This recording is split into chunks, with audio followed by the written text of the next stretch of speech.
Hello, good evening and welcome to News Track. I beg your pardon, in the news at 5, I'm Olumide Macaulay. Thank you for joining us. We begin with the abduction of the schoolgirls from the Catholic school and security in general.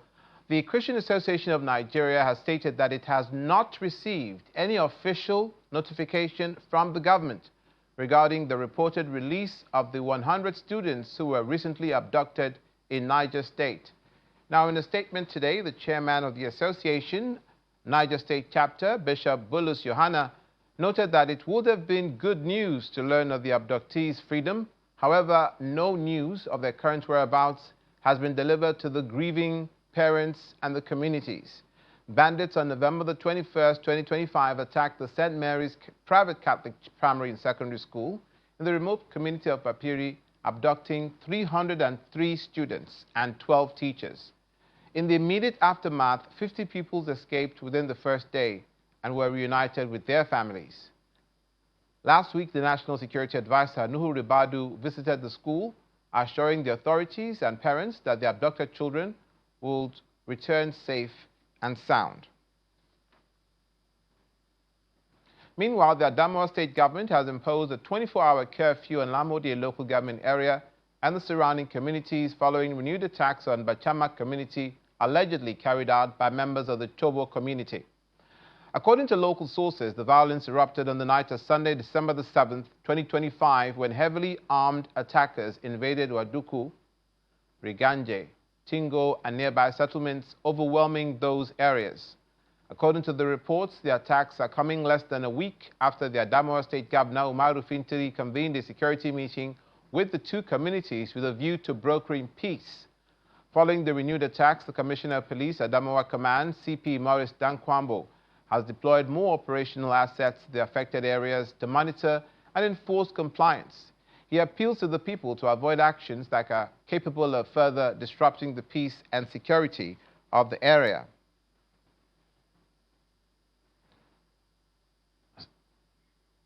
And staying with security, the Anambra states where gunmen have attacked a community in Jokoka local government area of the state, killing 4 people near the Afo Market Junction on the Enugu-Onitsha Old Road.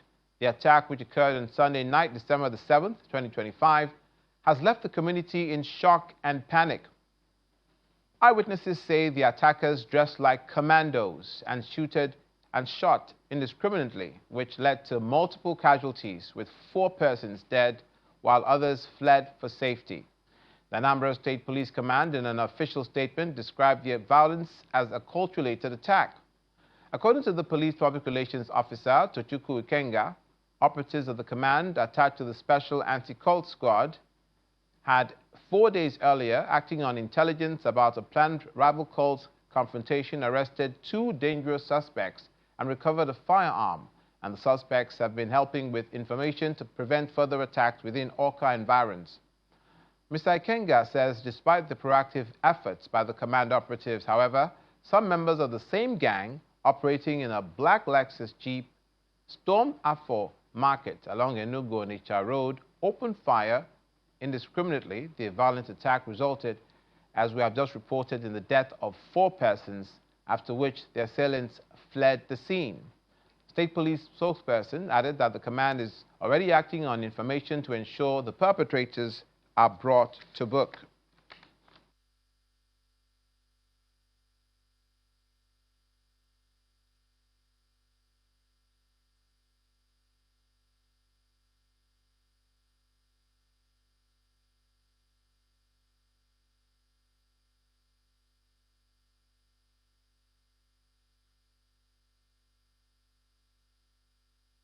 Meanwhile, the new executive secretary of the Lagos State Security Trust Fund believes accountability is the soul of any engagement.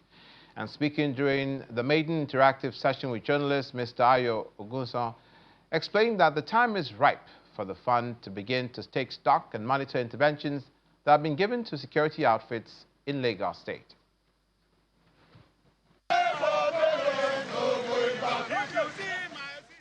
In close to 2 decades, security operatives have gained support in accoutrements, logistics, training and more from the Lagos State Security Trust Fund. Emmanuel is from the head of In this room, the new Executive Secretary of the Lagos State Security Trust Fund and his team are meeting with journalists on charting a new course and having integrity as the watchword. In the coming months, we will launch a renewed drive for retail donations because security is personal, as we all know. We want every citizen of Lagos to have the opportunity to contribute directly to making our city safer. When people join hands, even with small contributions, the outcome is always enormous. Whether it is 500 naira or it's 500 million or 50 million, what matters most is participation. That every Lagos resident should feel that they are part of the solution. He adds that the establishment is ready to expand its network of supporters and ensure the impact of every contribution counts. I think it's time we have a LSSTF monitoring team, and that will come into place immediately. And we need to engage some few people that their job will be to keep an eye on all these assets that we release out to those security agencies. And let me also say that we're not supporting the police alone. All security agencies operating in this land, Lagos, we support. How then are the needs of these law enforcers identified? They write to us. They tell us what they need. We get the information from them. And they tell us, on our board, you have a retired DIG, and you have a few people with technical expertise. So what happens? When they make those requests, receive them, we present to the board now invites them and asks them, okay, so if we provide this for you, to what effects will this help security? And they explain, they put up their presentations. Then when they leave, members of the board will now discuss, and the people who are security experts there will now explain certain other things to them and all, before the board now takes a decision on whether to do this or not. In few days, the Trust Fund will be given account of its stewardship at an annual security summit, as it says all plans are in top gear to complete the rebuilding plans of the police division burnt down during the NSAS protest. Now, away from security, Justice James Omotosho of the Federal High Court, Abuja, has rejected an application by the leader of the indigenous people of Biafra, Nnamdi Kanu, seeking his transfer from the Sokoto Correctional Center to a custodial facility within the FCT or neighboring Nasarawa state. Mr. Kanu, through the Legal Aid Council, had approached the court with an ex parte application requesting an order directing the federal government or the Nigerian Correctional Service to move him immediately from Sokoto to either Kuje Custodial Center in Abuja or Kefi Custodial Center in Nasarawa. In the alternative, he asked to be transferred to any custodial facility within the court's jurisdiction, including Suleja or Kefi, to enable him to effectively pursue his appeal. However, Justice James Omotosho declined the request, ruling that such an order could not be granted without hearing from the federal government. Justice Omotosho held that the respondents, the federal government and NCOs, ought to be put on notice for them to respond appropriately in the interest of justice before the request could be granted. He subsequently fixed January 27, 2026 for the hearing of the motion. In Plateau State, the government is strengthening its push for a more business-friendly environment as part of efforts to boost the state's economy. At a workshop organized for magistrates, clerks, and bailiffs, specialized training on small claims and business-related dispute resolution have been completed to deepen the process. Our correspondent Percy Devang reports. Magistrate, clerks, and bailiffs converge on the National Institute for Policy and Strategic Studies, KURU, for a two-day workshop on judicial efficiency organized by Plateau State's Cyber reforms. The small claims courts. The training provides judicial officers with practical skills in handling small claims debt recovery and applying alternative dispute resolution methods, critical tools for speeding up business-related cases of 10 million naira and below. Small disputes with an emphasis on commercial disputes must be determined promptly, efficiently, and with procedural requirements. With support from Saber Framework, Plateau State continues to lead nationally in recovering commercial disputes quickly, as the state has already cleared 45 cases within the World Bank Space 5 time frame and is aiming for 80 resolutions this year. If we do not bring cases that are of miniature in nature and resolve them on time around the business environment, people will not be incentivized to engage in businesses. So essentially this workshop is meant to equip. This time around, we're not just doing the magistrates who are in charge of the small claims court, we're doing the bailiffs and the court clerks as well. So that whatever cases that are, like maybe the Chief Judge will have explained, 10 million naira and below, it could be resolved within weeks. For participants, the training offers new insight into case and time management and simplified procedures that allow self-represented litigants to seek justice without stress. This is a new innovation in Plateau State, talking about small claims, and this is a forum where we learn the rules about the small claims and how to implement them to make justice in these matters accessible to the common man. As the workshop concludes, judiciary officials are expected to apply the new knowledge to strengthen commercial dispute resolution, boosting investor confidence and improving the overall ease of doing business in Plateau State.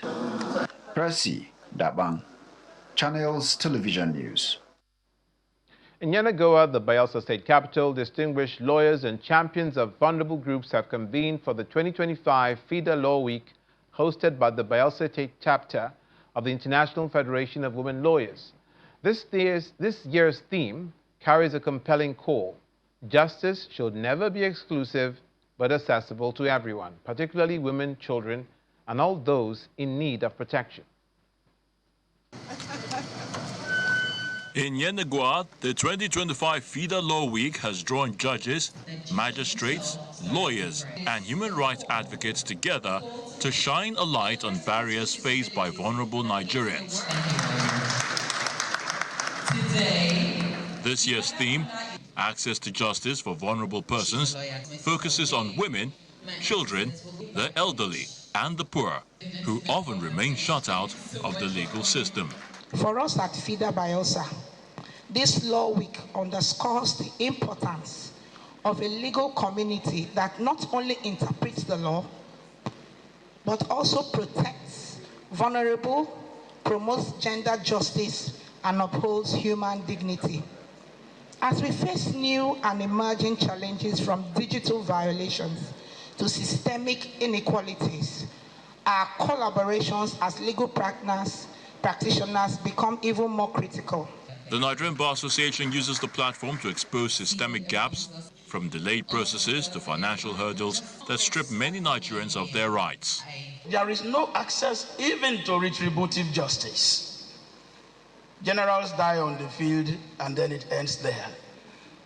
Judges get kidnapped, they come out, and then the cases linger. Yes, they are accessing the courts, but access to justice does not end with accessing the courtrooms. It ends with getting justice timelessly and going home satisfied. Bayelsa's judiciary stresses that justice must be compassionate, prompt, and sensitive, particularly for those who need it most. The judiciary of Bayelsa State has continued to take deliberate steps to promote inclusive justice through the strengthening of our legal aid structures, continuous judicial education, improved court processes, and the promotion of alternative dispute resolution mechanisms. We are ensuring that no individual is left behind. Access to justice is not a privilege for the few. It is a fundamental right guaranteed to all. A key moment comes with retired Supreme Court Justice Mary Odili, who reminds Nigerians that poverty, distance, and institutional obstacles continue to block thousands from obtaining fair hearings. Our justice system must not merely exist, it must serve. It must not merely adjudicate, it must listen. It must not merely decide, it must protect. Timeliness in justice delivery, clarity in judgments, and the humane interpretation of laws are essential ingredients of access to justice. Put your hands together for him, please. Speaking for the state government, the Attorney General affirms Bielsa's unwavering commitment to safeguarding the rights and dignity of every citizen. The chosen team, access to justice for vulnerable persons, resonates deeply with our reality as a state where poverty makes it difficult for people to access justice. This administration remains committed to ensuring that no woman, child, elderly person, or vulnerable person is denied access to justice. As the law week unfolds, legal experts call for bold reforms to ensure justice is not merely available, but genuinely accessible to Nigeria's most vulnerable. You're watching News at 5 on Channels Television. Coming up, the Senior Staff Association of Nigerian Universities give the federal government an ultimatum to address their lingering issues or they'll go on strike. Please stay with us.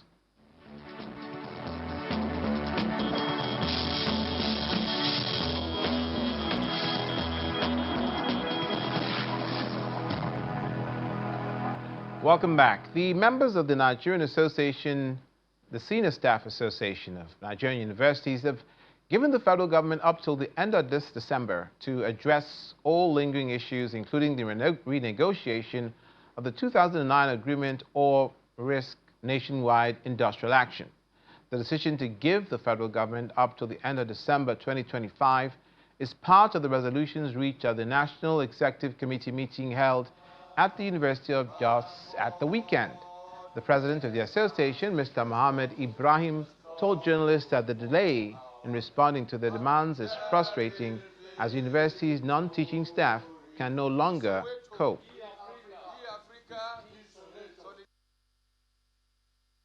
The team of SANU met with the federal government alongside or had in attendance the president of NLC. We were there and we open discussion on the renegotiation, and we were asked to submit our demands, which we did barely 48 hours later. And this is about the 4th week again since we submitted. Nothing has been done. And this is frustrating because it is no longer news that government had offered our colleagues a certain percentage of wage increase, and all the other 3 unions had not been called upon or have not been given any offer. And this is frustrating because we work in the same environment. The system is getting overstretched. No electricity in most of our universities. Workers find it difficult to commute from their homes to their places of work. The security is not guaranteed because we are porous, we are exposed. And then funding of basic infrastructure in the university is also becoming a serious challenge. And then the salaries, wages, allowances have now remained a product of promises upon promises. We have set a deadline between now and the end of 2025 that if federal government refuses to invite us and conclude discussions on this 2009 agreement as it affects SANU, we will shut down the system. We are not ready to go back to universities in 2026 without any tangible offer given to us so that we can also survive like human beings. Now to the health sector. The national president of the Nigerian Medical Association, Professor Bala Audu, emphasizes the need for the country to retain its critical health workers, particularly medical doctors and specialists, through adequate and commensurate welfare packages in order to reduce medical tourism and improve the health indices. He made the call in Abduction, the Ogun State capital, while briefing journalists at the close of the association's National Executive Council meeting. The NMA president wants the federal government to fulfill all the demands contained in a memorandum of understanding designed by Nigerian doctors as part of efforts to provide the necessary support they need to deliver quality health care. Nigeria has the great potential to reduce medical tourism out of this country to the barest minimum by creating adequate awareness to Nigerians about the facilities available within the country so that they can take advantage of utilizing them rather than traveling out of this country looking for something that is actually available right at their doorstep.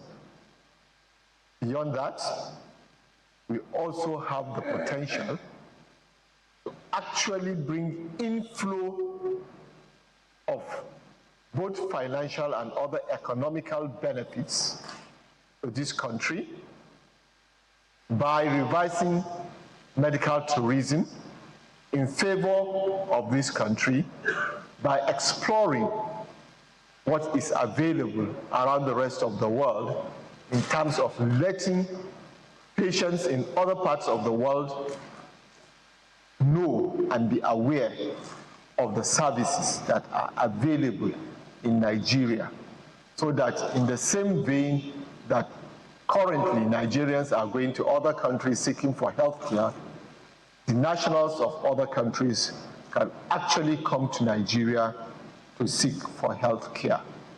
In order to achieve this, it is critical that Nigeria retains its critical health workforce.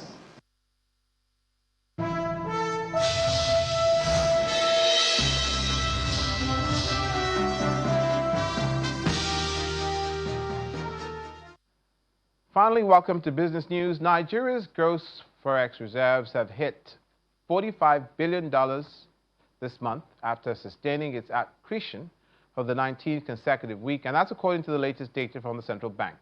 The increase in the country's external buffer, which follows the $184.88 million week-on-week rise, comes on the back of growing investor confidence, sustained forex inflow, lower dollar demand, and improved stability in the forex market. However, the CBN Governor, Yemi Cardoso, says the forex reserves hit a near 7-year high of $46.7 billion as at November the 17th, and will provide more than 10 months of import cover in goods and services. He also mentioned earlier this month that diaspora remittances have surged by 66.7%, rising from $200 million monthly to about $600 million in recent months. At the same time, official reports show that Nigeria's net reserves is around $29 billion as at December the 5th of this year. Meanwhile, currency traders now expect the naira to remain broadly stable over the near to medium term, driven by strong net forex liquidity positions. And finally, the newly inaugurated the National Information Technology Development Agency has warned Nigerians about new vulnerabilities in ChatGPT that could expose users to data leakage attacks. The cybersecurity warning released by the agency's Computer Emergency Readiness and Response Team, CERT.NG, explains that researchers have discovered 7 vulnerabilities affecting GPT-Plus and GPT-5 models that all allow attackers to manipulate ChatGPT through indirect prompt infection. NITDA pointed out that hidden instructions placed inside web pages, comments, or URLs can trigger unintended commands during regular browsing, summarization, or search action. The warning follows rising concern about AI-powered tools interacting with unsafe web content and the growing dependence on ChatGPT for business research and public sector tasks. That's it on the news at 5. Thank you for watching. I'm Olumide McCall.